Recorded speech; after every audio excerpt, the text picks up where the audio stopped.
you so much for joining us. So much for joining us, everyone. We'll just wait a minute or so to see a couple people trickle in. Good morning.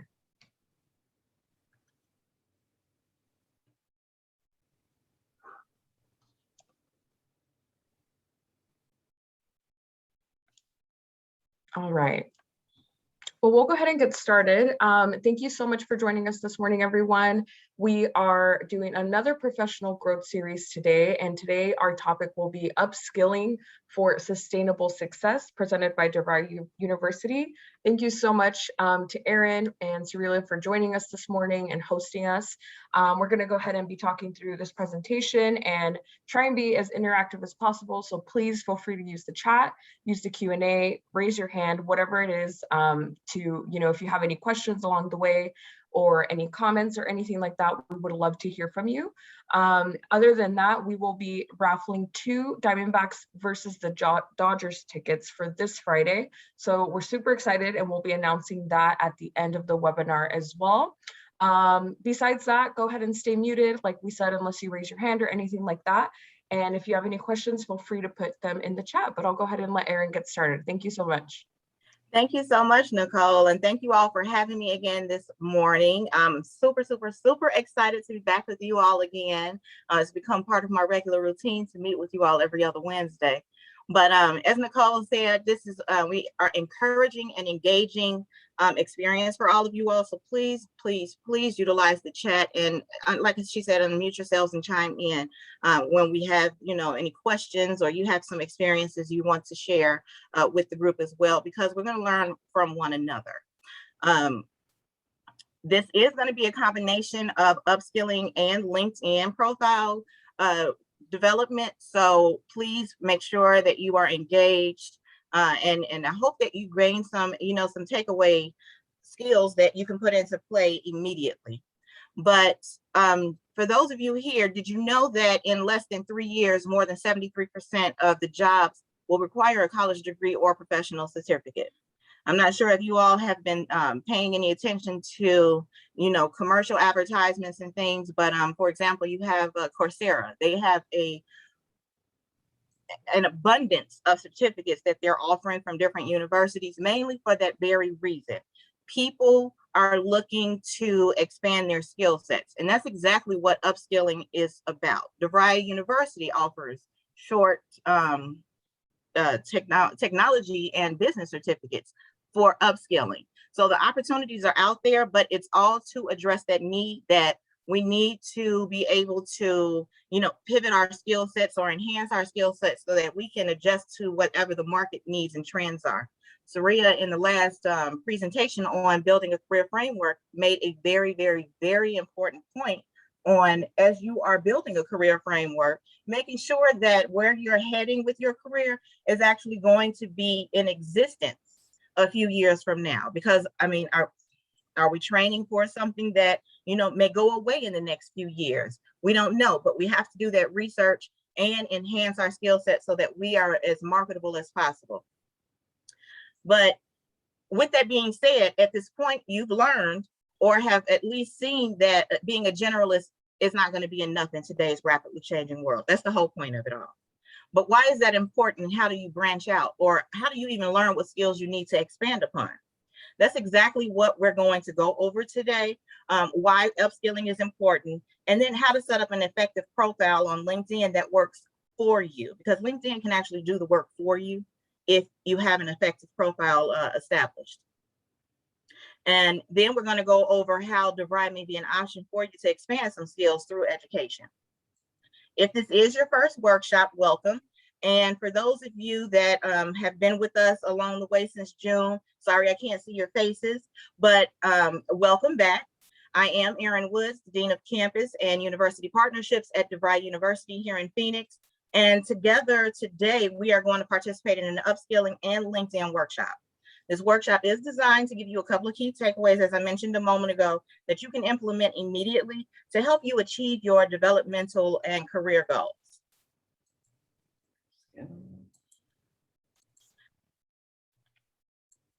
Another overview of our agenda for today. As I mentioned in the last slide, we're going to go over what upskilling is to get an understanding of it and why it's important and why it matters. We're going to go deeper into LinkedIn, like I said, building a profile that will work for you, and then how to grow your network.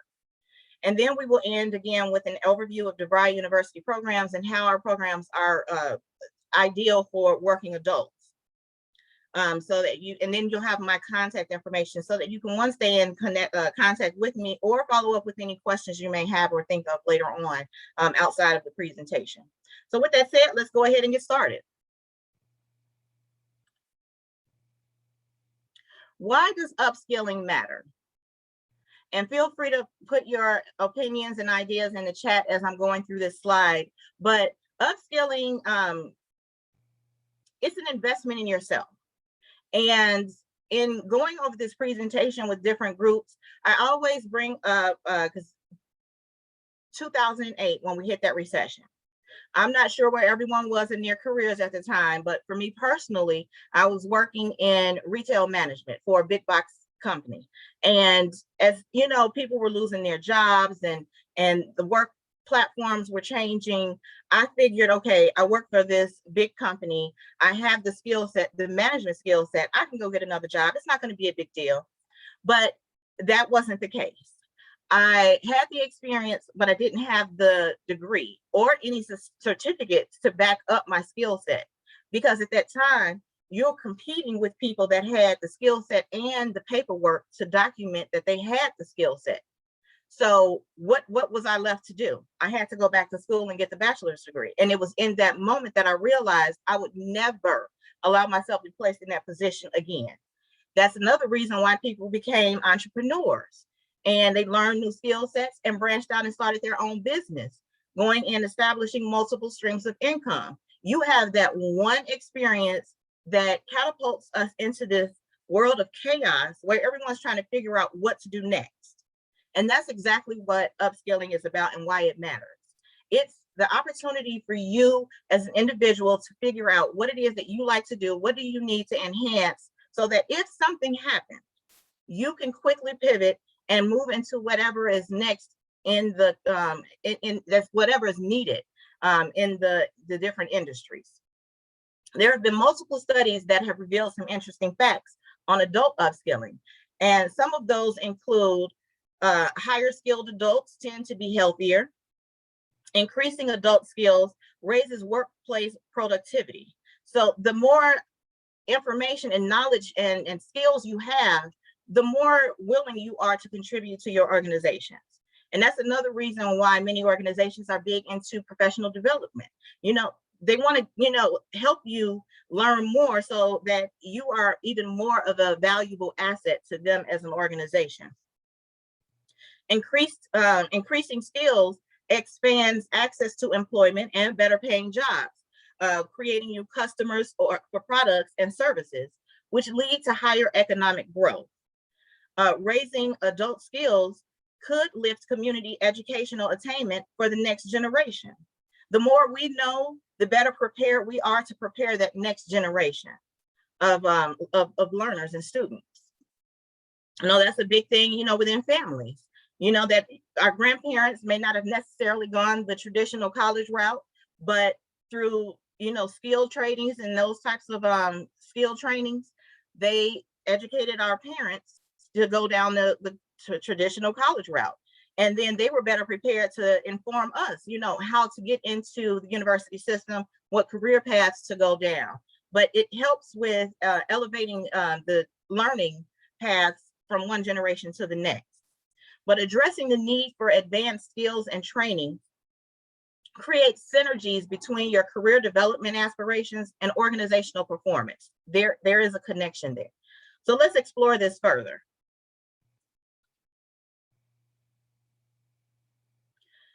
It is impossible to ignore the skills gap that exist in today's labor market and the fact that job openings go unfilled because too many individuals lack the skills to perform these jobs. There's an immediate need to narrow the technical leadership and soft skills gap due to the continued emergence of new technologies and new business needs. We mentioned in the Building Your Career Framework presentation 2 weeks ago how you want to plan for tomorrow. You want to plan for the unexpected. And then because we do not know what tomorrow is going to bring, just being as prepared as possible. We have a point here on the slide about how 500,000 jobs in IT are going on the field. And that is particularly important here in the Arizona market. There are companies in technology that are moving here in droves. And they have all of these job openings and opportunities, but they do not have the people with the skill sets to go into these roles. So there's a need there. We don't have the people to fill them. And that's where the upskilling, again, comes into play. An important takeaway here is you need to be proactive with growing your knowledge and development. As we mentioned, this can be an important point from an organizational perspective as well.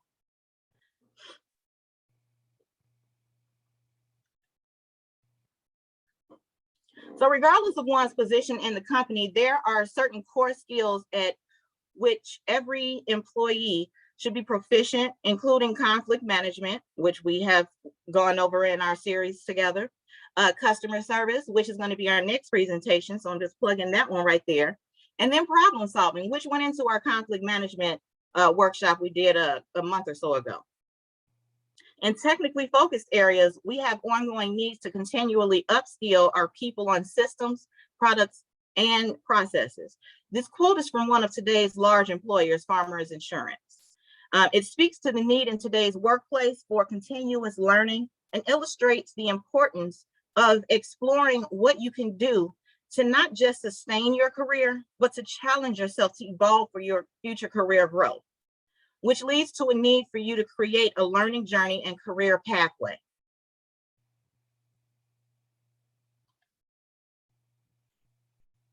Your learning journey should provide clear pathways of action for immediate application, which can offer multiple benefits. And these benefits can include the development of new perspectives. I know when I learn something new, it makes me look at something I've been doing in a different way. A heightened self-awareness. You know, it's during those times where you go and figure out, okay, well, this is not something that I'm good at, or do I have a passion for it? As well as mastering certain skills that you may have. I've had, you know, a passion for doing marketing, and you do stretch assignments for marketing to understand, are you on the creative side of it, or are you on the account building side of it? You know, going into those types of stretch assignments and roles within your organization can help you, one, learn what opportunities are out there, and then identifying what you have a passion for, or even like doing or don't like doing. So what are career pathways? They are a series of connected education and training strategies with support services that enable individuals to qualify for employment in targeted occupational areas. That sounded like a mouthful. But career pathways should be designed to help you improve core foundational skills while acquiring marketable skills and possibly attain industry recognized credentials.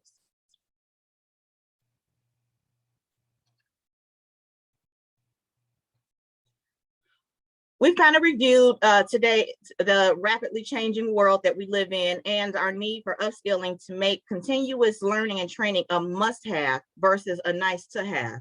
So who wants to chime in on how do you take the next step?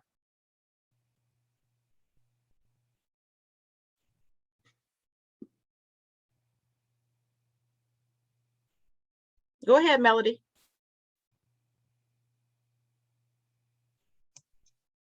I was just going to say, I think probably just looking for some, maybe some short-term classes that you can sign up for in your field. You hit the nail on the head there. Definitely. There are, you know, quick trainings, free online resources earlier in the pandemic. For example, DeVry University was offering coding classes, coding trainings rather, on our website. They were complimentary, and we were making sure that all of our community partners were aware of that. So if you had individuals that, you know, wanted to learn more about coding, those resources were there for them. Melody, thank you so much for that point. but you start with the end in mind. You need to dream big and dream real. So let's take a moment and close our eyes like we're meditating. And you want you to, in your mind, create a blank slate. Forget about all the things that require your attention and just visualize. Now in your mind, I want you to draw a picture of what career success looks like for you. And then once you have envisioned attaining a successful role in your chosen career, and many of us may already be there. There's nothing wrong with you being perfectly established where you're at. But you need to hold it in your mind and establish an action plan to understand what it will take for you to achieve your goals.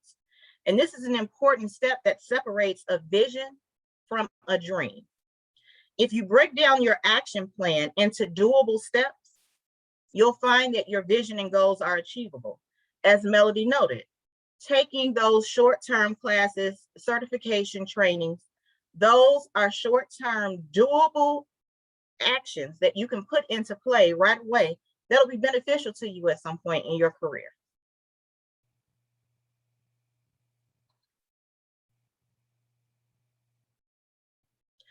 Did you know that people who have career goals are far more likely to succeed?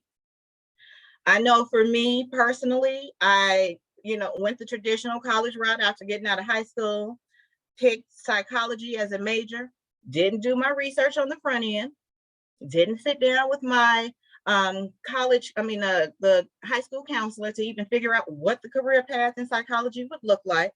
But I wasted a whole semester at Michigan State University because I chose a field I had no passion for and no interest in going down the doctoral route to even get into clinical studies, where I'm actually helping people out, because that's where you're gonna get the money from. You don't get the money from having the psychology degree, but you have to go, further and further and further down that learning path in order to get the skill set so that you can, one, be patient or customer client serving and get paid to the big bucks to do the job that you're doing.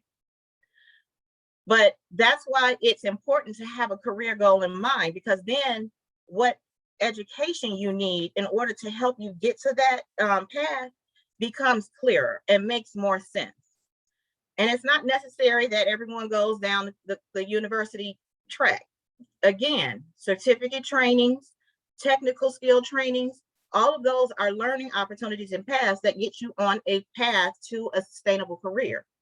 A Dominican university study reported by Forbes found that those who wrote down their goals accomplished more than those who did not write down their goals. The report states that 13% of the class who had goals but did not write them down were earning twice the amount of the 84% who had no goals. The 3% who had written goals were earning on average 10 times as much as the other 97% of the class combined.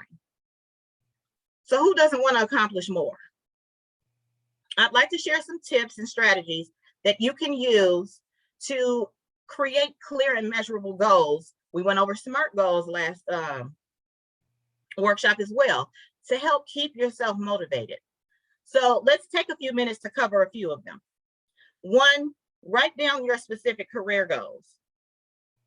This activity keeps goals top of mind and helps you stay focused on what's important. Sometimes when we go into projects or we go down some path that we're working on, something we're working on, and you want to keep your why at the forefront of your thoughts. I don't know how many of you have gone down this doctoral path, but for me in particular, I'm trying to finish up my doctoral degree. I have, over the 3.5 years I've been working on this degree, wanted to quit every other month. But I have to go back to what my goals are and why did I start this in the beginning. And that helps me stay focused and stay on track with what's important for me to reach that end goal. But write down positive goals with personal long-term benefits. The more detailed, the better. It goes back to that whole visualization process where we were saying, put together a vision board on what your ideal career looks like. It doesn't even have to just be with careers. I mean, if you're trying to, put together a vacation or whatever it is, write it down, make it visual. It looks more attainable at that point. This exercise may encourage you to pursue new avenues of education. You may come to realize that specific skills and talents that you need to develop in order to achieve your career goals. The second point, create goal reminders that you can refer to throughout the day.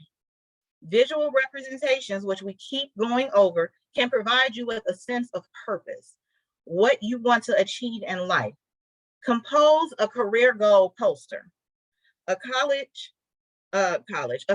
made up of keywords and pictures that represent your future career goals. Be sure to check out online sites for inspirational quotes. People tease me all the time when they come in my house because I have little quotes and sayings all over the place. But it just, it helps to keep me in a positive mind frame and keeps me focused on the good in life. So be sure, again, to check out online sites, get those inspirational quotes that speak directly to you, and then place your poster where not only you, but your support system can also see it, because you want that support as you're going along and trying to attain your goals. Everybody knows what you're trying to accomplish. They can be there to support you. Make goal flashcards that you can carry with you wherever you go. These visual goal reminders can help you with decision-making and prioritizing what is most important to achieving your long-term objectives. Third point, find support from other people. You may want a professional mentor in the career or position that you are aiming towards. Again, referring back to our building a career framework, we mentioned the importance of having mentors and having that support community so that when you have those questions, you have those moments where you want to give up, you have that community of mentors and support system help guide you and keep you on track. The right mentor can often be a great sounding board and may assist you in developing confidence for your success. Your mentor should be more than a network contact. A professional mentor should be willing to make a long-term commitment and be invested in advancing your career. You set up a day of the week where you can reach out to your mentor and give them an update on your progress.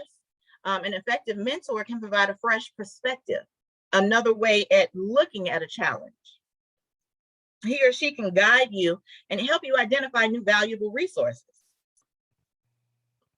We're trying to, at DeVry University, encourage more women to go into STEM technology fields, and we've developed a program called Women in Tech. And we have paired our female student population with mentors in that particular sector so that they stay encouraged and motivated and have someone that's already doing the job help to guide them and continue to guide them down that career path. Establishing a built-in support community for them, because times do get hard. You do get discouraged. Everything is not going to go easy, but you want to make sure you have that support system in place for those moments. And then together you can set weekly goals. As the relationship develops, be sure to share your successes and make sure your mentor knows how valuable their time and insight is. And then the last point, take small, consistent actions to keep you moving forward.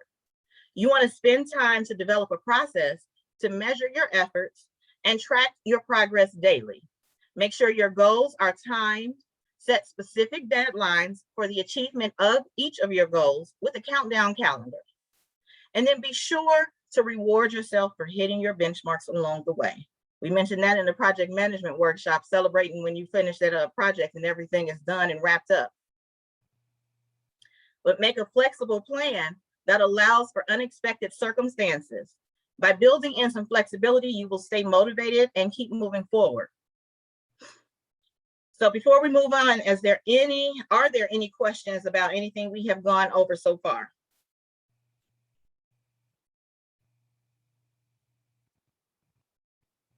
Anybody? All right. So if you all think of anything, please, again, put it in the chat. Find where you find them. Where can you find a mentor? Great question, Melody. Professional organizations. So depending on what industry you're in, there is a professional organization aligned with that industry. For example, if you're in marketing, you have the American Marketing Association. If you are in project management, you have the PMI chapters across the country. If you are SHRM, if you're in human resources, SHRM is a professional organization. But the best thing you can do, one is professional organizations, sign up for them. It's pretty minimal fees to be a member in most cases. And then two, which we're getting ready to get into, LinkedIn. LinkedIn is going to be a huge asset for you in looking for a mentor, finding what job opportunities are out there and the skill sets that people are looking for, so you know what it is that you need to probably build upon so that you are more marketable. And then it connects you with a community of like-minded individuals. So that is a perfect transition into our LinkedIn presentation and how we can expand our network and build upon our professional and personal brands to help uncover new opportunities and skills.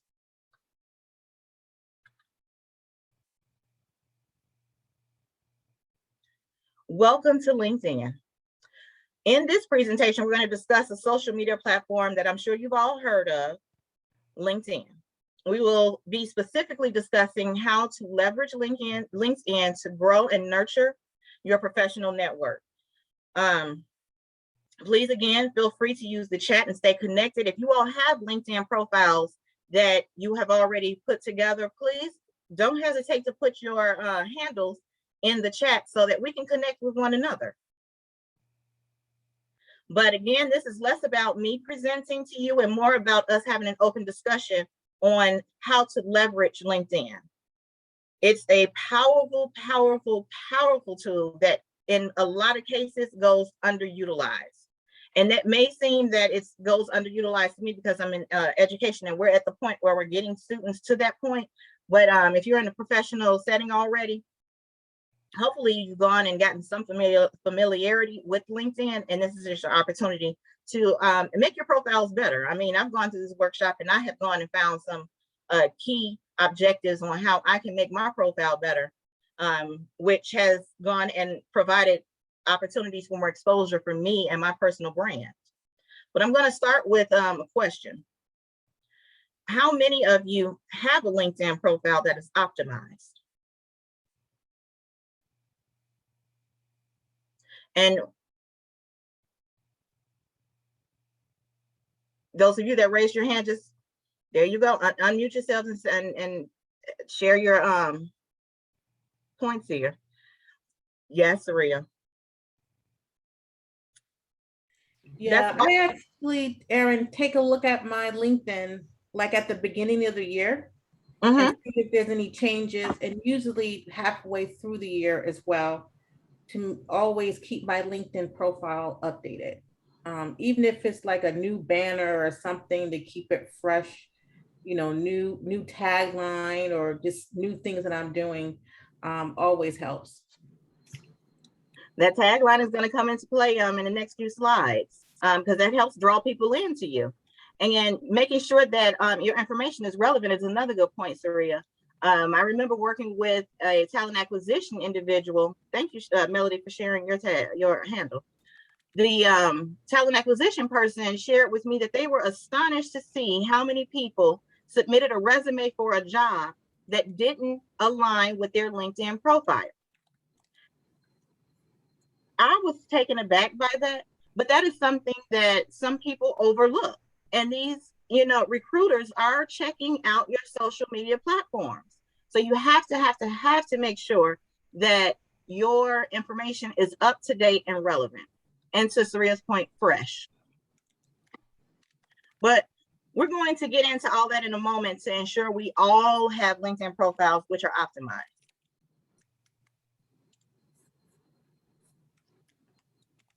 In this part of the presentation, we're going to talk about how to properly optimize your profile so that you're coming up in more searches and make a strong first impression.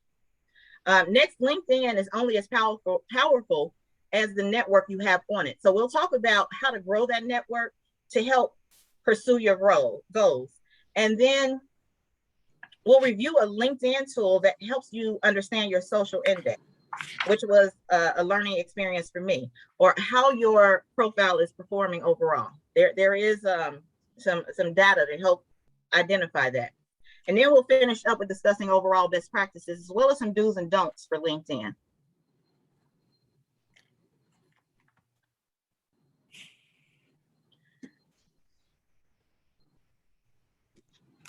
Luciana, did you have a question?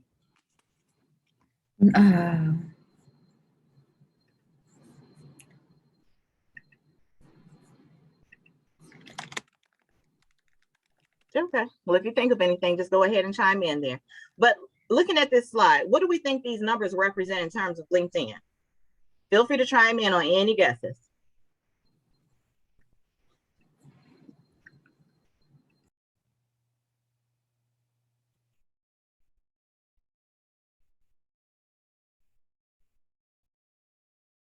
I know I'd be like, okay, what exactly are we looking at here? No guesses? Fine.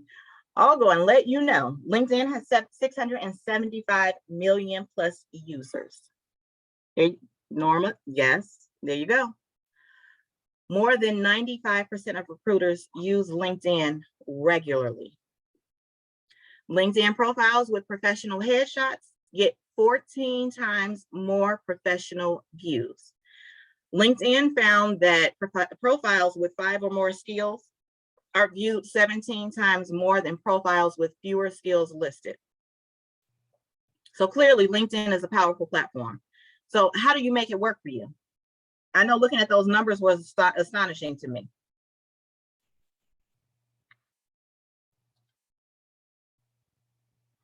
First is by making sure your profile stands out. So how do you make sure your profile stands out? And what ways, what are the ways you can make your profile stand out? Please share your ideas in the chat. For the sake of time, I'm going to keep moving forward. But like I said, please, as you ideas are coming, across your mind and thoughts, share it in the chat. But Melody, yes, articles.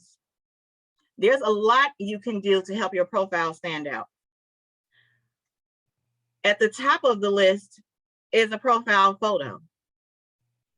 Since it is the first thing anyone will see when they view your profile and decide whether or not to keep reading.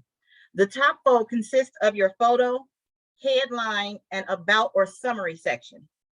So first, let's look at the LinkedIn profile photo. And we didn't go stealing someone's photo. This is our career services director at DeVry University. So he has willingly shared his picture here for our presentation purposes. But firstly, make sure you have a photo. Studies show that profiles without photos are not nearly clicked on as often as those without a photo. No, I'm jumping up my words. Profiles with photos are looked at and clicked on far more than profiles without a photo. As we mentioned earlier, LinkedIn profiles with professional headshots get 14 times more more profile views. Your photo should be a headshot from your shoulders up. The goal is for your face to be clearly recognizable to an employer when you walk in for your interview, or in more recent cases, do virtual interviews. But your photo should reflect your current style, especially if you change your hairstyle frequently. I know I do. My hair right now doesn't look anything like the profile picture I have, but on my headshot. But my face still looks the same. Your photo must be set to public. If not, it will appear like the top photo. It will look like you don't have one at all to anyone, to everyone you're not connected to. So if someone was looking for you and your photo isn't set to public, if they were looking for some skill sets that come up in your profile, but you don't have a picture, you won't be searchable. And then smile in your picture. It's important to appear friendly and approachable. Studies show that when you're smiling, your profile will get a better response. And this sounds like all basic stuff, and I get it. but if you take some time and just scroll through LinkedIn, you'd be a little astonished at some of the things you see. Make sure that the photo is well lit. Outside lighting is great, but again, if you have a professional photo on there, your photographer will have known how to do the lighting, but just make sure your face is well lit and bright. Now let's look at the headline. Along with your photo, your headline is what is seen most, as it's what's included not only at the top of your profile, but is shared when someone searches people on LinkedIn. It's important that this properly reflects you, your skills, and your aspirations. Things you want to think about, including are a current job title if you're looking to stay within the same role, or a desired job title if you want to advance into a role. What industry are you trying to break into? What areas do you think you're passionate in? There's that passion again, things that excite us. What is it that we want to do? In-demand skills. Going back to our upskilling portion earlier, our clients or employers in your industry looking for people with a specific piece of knowledge. For healthcare, it might be Epic software. For IT, it might be a certain software language. Project management or business may want to see Salesforce experience. So think about what's in demand for your target market. And then finally, do you feel you are a great communicator or a presenter or an analyst? Add a strength that represents who you are. And these are examples in the slide here that meet those headline points. Is there anyone that wants to share their headline with us via chat? Feel free to put it in there.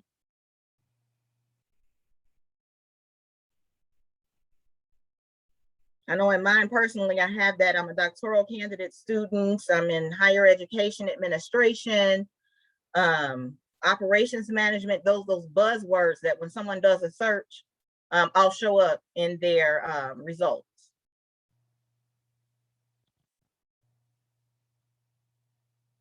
And then next, the about section is your opportunity to really write about yourself. Think about things like describing who you are as a professional. What you want in the future. Are you looking to advance, grow, to Melody's point, be a mentor to others? Share your story. In another webinar, we talk about creating your story or your career identity when we go deeper into career services type topics. But this is a great place for it to go. Talk about how you got to this point within your career and why they should pick you. Meaning, if you were a hiring manager or a potential client reading your profile, because don't forget your customers can also look you up too. Are you making a clear case as to why you are the right person for them? And most importantly, examples and achievements that are unique to you. What have you done that shows success? Those very things that you tend to put in a resume on different projects and things you worked on and what were the outcomes. Those are the types of things you want to put in your about section. This information should be written in first person, meaning that you can use I or me, unlike in your resume. So let's take a look at an example. What do you see here in the about section that stands out?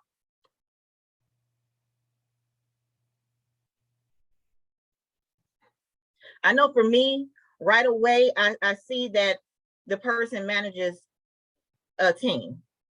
And sometimes depending on the types of roles that you go for, your hiring manager may ask if you are accustomed to managing people, and then how many.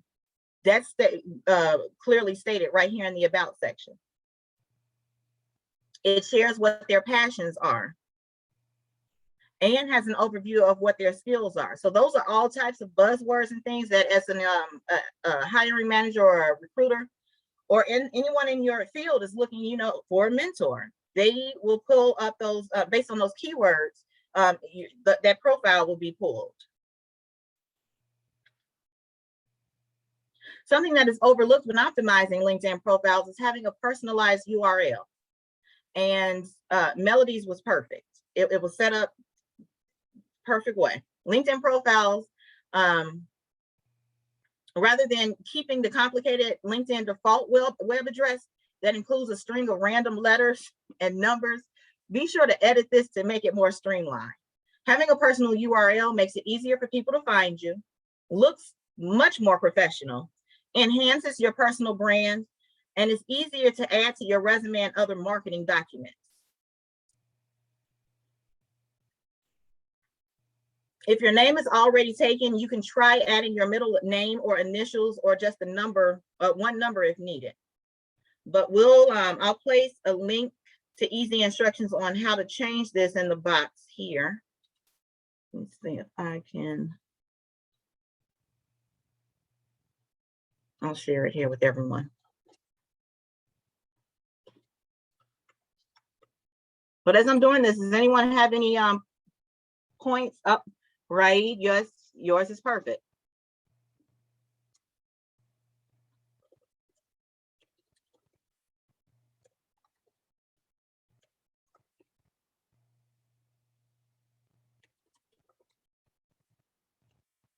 Even the link to get the assistance is long.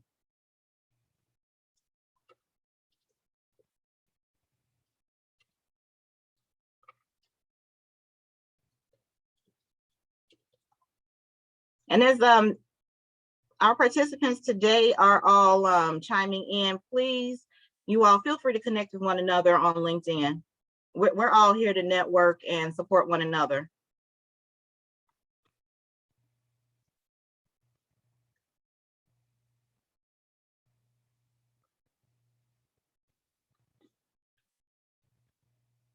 What about including your cell number? Any cautions? I believe there is a privacy setting on there that allows for you to share that with your connections if you want to. I'd have to check more into that, Melody.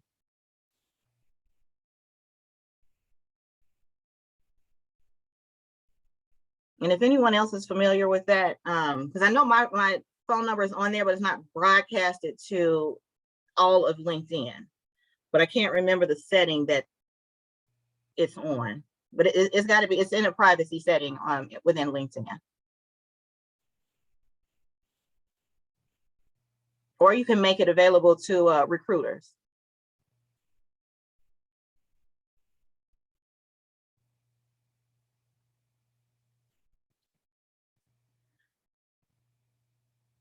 So finally, while not considered within the top fold of your LinkedIn profile, I want to call out the recommendation section because this is another area that helps your profile stand out and be unique.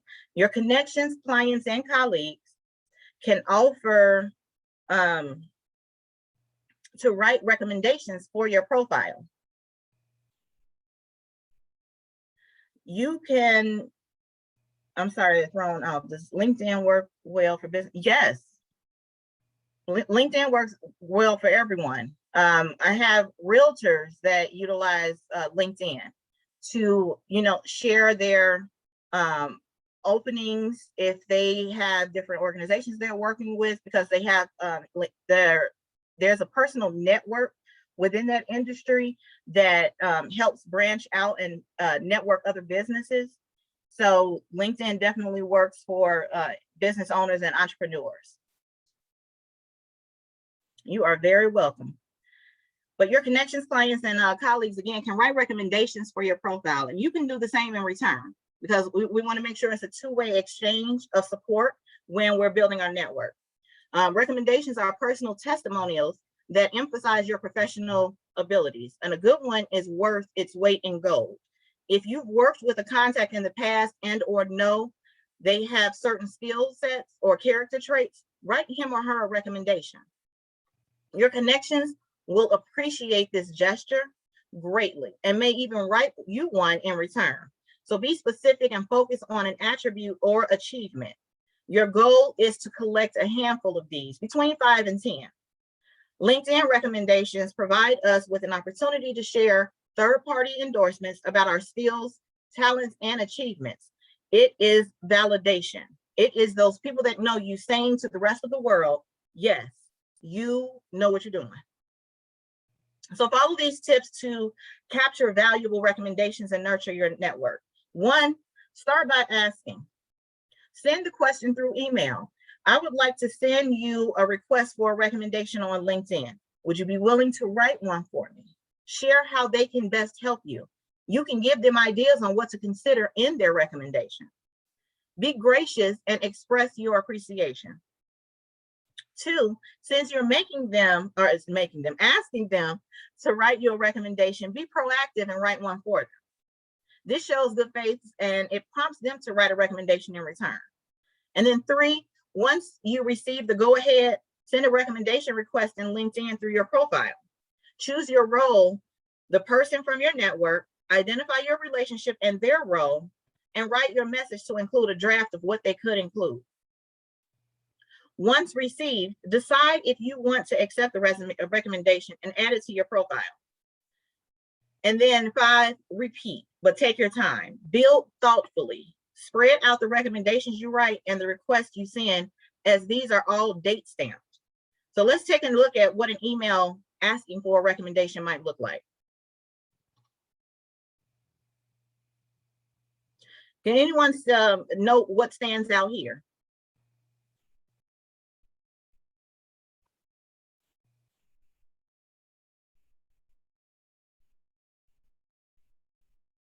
One, the person is being appreciative of the connection that they have with this person. They're congratulating them on what they have achieved. And then in asking them what they want from them, they're thanking them for their support. So again, it's being appreciative, but also being direct in what it is that you're asking. And then, again, returning the favor to the individual if that's what they want as well.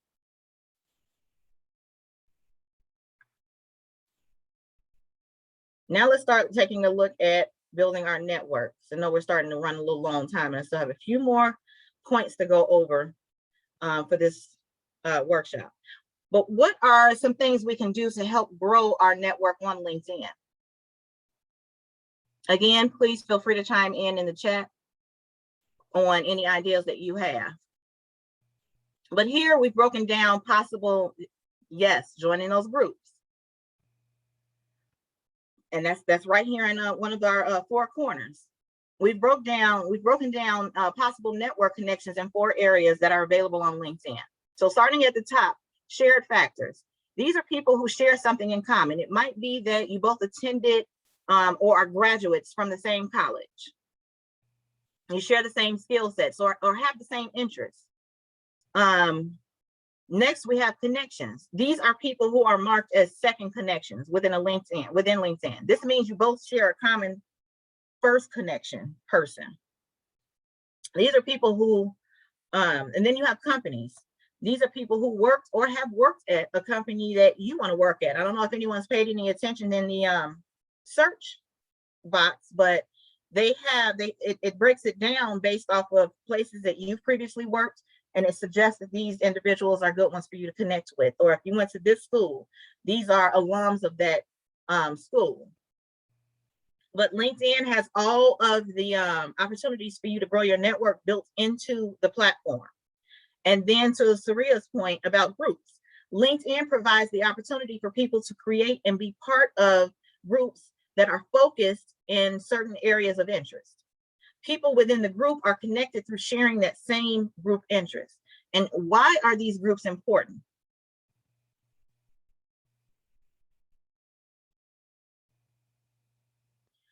People in each of these categories have something that can be used to start a conversation. It's all about, again, networking. There is something that links you together and can be used to start up a connection. Whether it's someone you both have in common, a shared love for JavaScript, an interest in training and development, or a desire to work at Google, just randomly naming an organization. It's something you can use to start a conversation and gain a network connection. It's the same idea as if you were an in-person mixer or networking opportunity somewhere.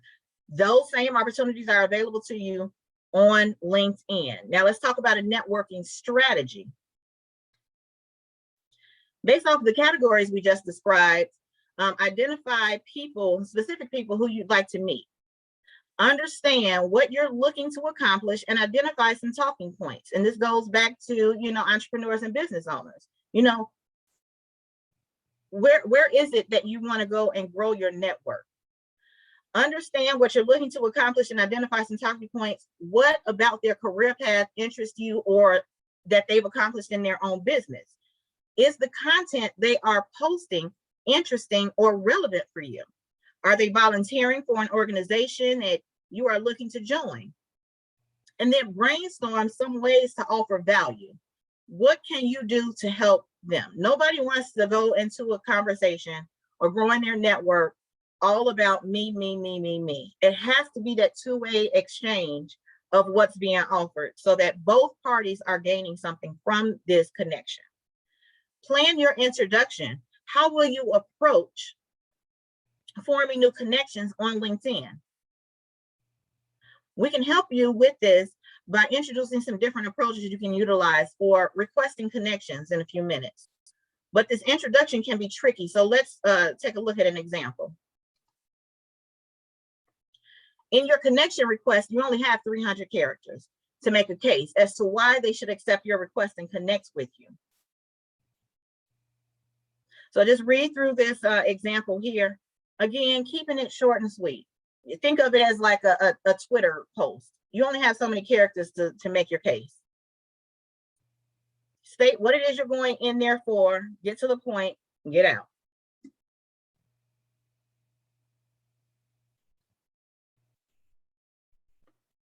And then there are different angles. So you have the one hand, the experience angle.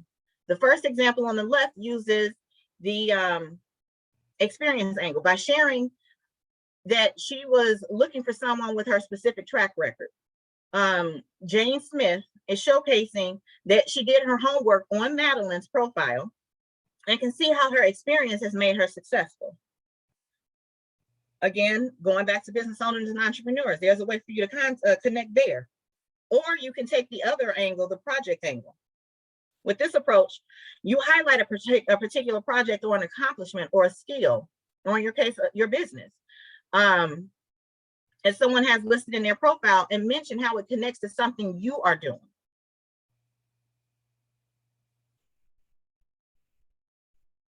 Again, this is all suggested points on how to be effective with how we are making our connections and growing our networks.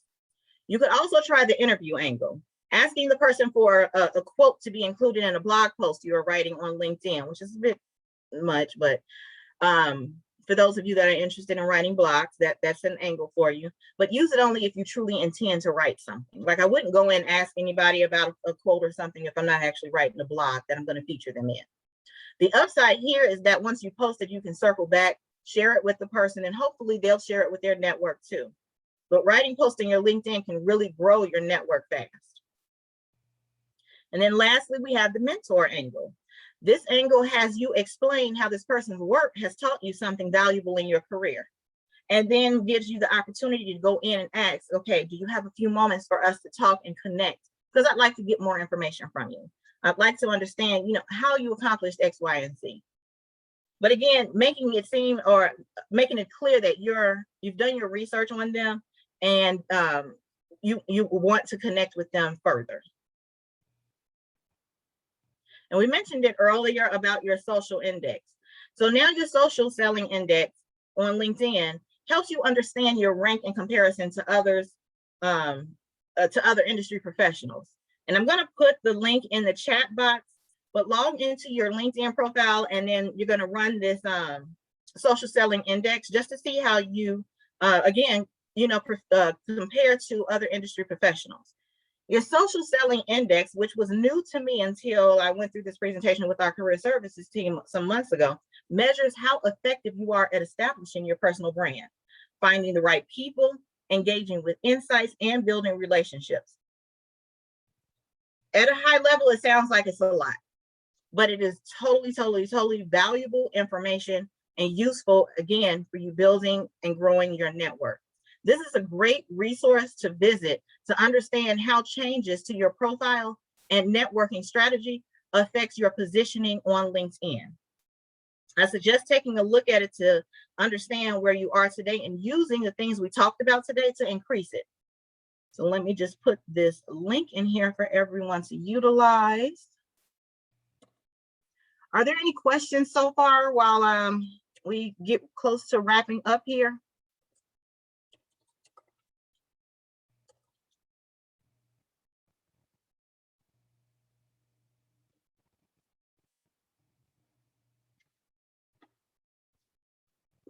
Well, I've shared the link there for everyone to run that for their personal profiles.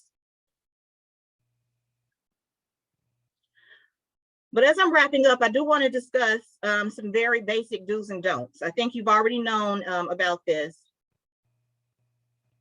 What is a good score? So you're going to look at, it's going to tell you, because it's going to rank you once you run it. And then you can make any edits to improve it once you run it. So it's right, it's going to vary, if that makes sense. But some very basic do's or don'ts: do not list an email or any contact information. Why people always message you through LinkedIn if they would like to connect with you. Again, this is why you don't put it in a public setting. There is, like I said, a private setting for your email address and your personal phone number. Don't spam your network. Decide what may be of value to your network and reach out individually. Stay away from politics, religion, and overly personal information. Transparency and authenticity, yes, but some things might be better for Facebook or Instagram. And don't ask for things too soon. Build a relationship first. Relationships take time and effort, but it is worth it in the end.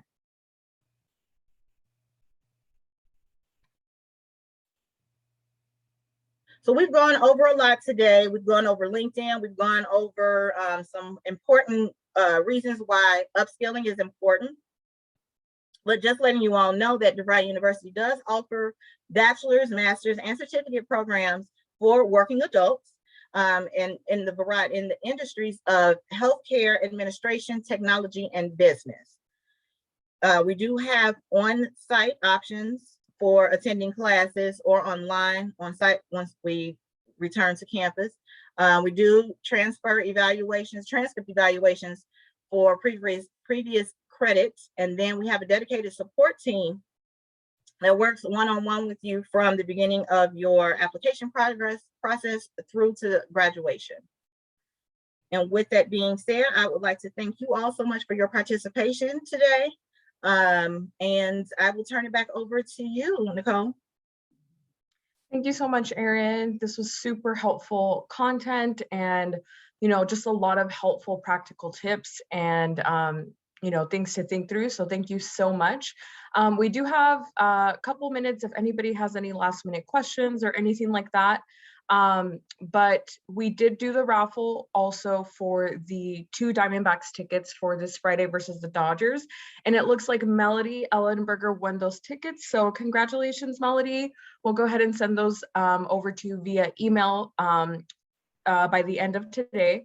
And yeah, we thank you guys so much for joining us. I don't see any questions popping in or anything like that, but thank you so much for your time, Erin. And be sure to stay on the lookout, everyone, for our next professional growth series, as well as other upcoming webinars. Yeah, we hope you guys have a great day. Thank you so much. Thanks, everyone. Bye-bye.